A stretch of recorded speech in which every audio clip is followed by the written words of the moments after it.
Hai, halo, apa kabar? Kali ini saya ingin sedikit memprediksi siapa yang bakal menang di pemilihan gubernur DKI tahun 2012. Jadi kita tahu kan kalau di pemilu kemarin kita udah selesai di tahap pertama dan ada enam calon yang dipilih oleh warga Jakarta gitu. Dan kita juga udah tahu dari enam calon ini hasil quick count-nya seperti apa. Ini hasilnya. Nah, dari keenam calon ini masing-masing kita singkat dengan istilah sendiri. Untuk mempermudah cerita kita, analisis kita menggabungkan tiga tiga peringkat terbawah dari hasil putaran pertama kemarin menjadi satu kategori. Kita kasih nama aja L gitu untuk lainnya. Jadi dia L ini gabungan dari AN Alex Nono, FB Faisal Bim, dan HR Hendarji Riza gitu. Dan kita kemudian memasukkan hasil quick count dari tiap-tiap pasang calon di sini. Nah, analisis kita nanti akan bertumpu pada apa yang disebut sebagai metode Condorcet. Nah, metode ini seperti ini nih.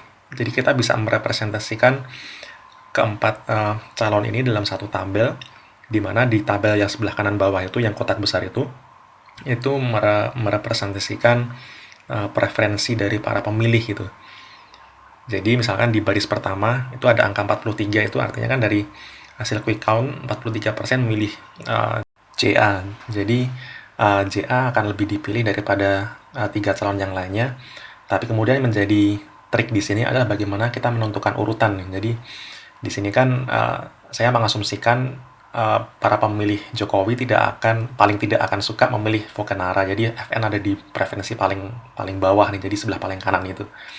Jadi untuk para pemilih Jokowi urutannya adalah mereka memilih JA, kemudian memilih yang lainnya, baru kemudian memilih HD, dan terakhir FN. Begitu pula untuk pemilih FN, mereka akan menempatkan JA di preferensi paling belakang ya kan, karena mereka nggak suka sama JA, katakan seperti itu. Jadi urutannya mereka pilih pertama FN, kemudian Hidayat Nur Wahid Didik di peringkat kedua, kemudian yang urutan ketiga L, dan yang keempat JA. Begitu juga untuk yang ketiga, saya di sini mengasumsikan, jadi semuanya ini kan asumsi.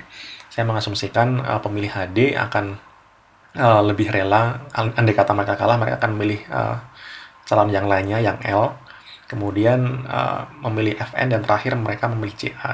Mungkin ya, atau mungkin karena perbedaan ideologi atau apa, jadi HD dengan JA tidak terlalu, saya asumsikan tidak terlalu akrab di sini. Dan di yang terakhir, para pemilih yang lainnya mereka mungkin melihat kinerja FN yang nggak optimal selama ini, jadi mereka menempatkan FN di peringkat di preferensi yang paling belakang. Sebenarnya di antaranya ada JA lebih baik daripada HD di preferensi yang ketiga. Nah, dari sini kita bisa membuat pasangan-pasangan. Jadi misalkan JA versus FN, jadi Jokowi lawan Voke misalnya, kemudian JA versus HD, dan terus-menerus dipasang-pasangkan sampai kemudian kita menemukan ada 6 pasang ya. Nah, dari pasangan-pasangan nanti kemudian kita akan melihat dari tiap pasang siapa yang menang. Misalnya JA lawan FN, dengan cara dihitung menang yang mana. Nah, cara penghitungannya itu seperti ini.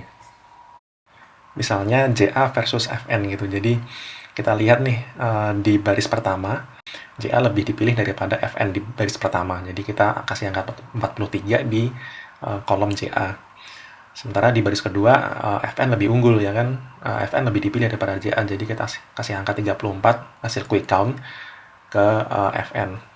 Kita terus menerus seperti ini. Di baris ketiga FN lebih unggul, dan di baris keempat JA ternyata lebih unggul. Jadi kalau kita jumlahkan dari kedua kolom ini, JA lebih unggul karena dia mendapat 55%, sementara FN hanya 45%.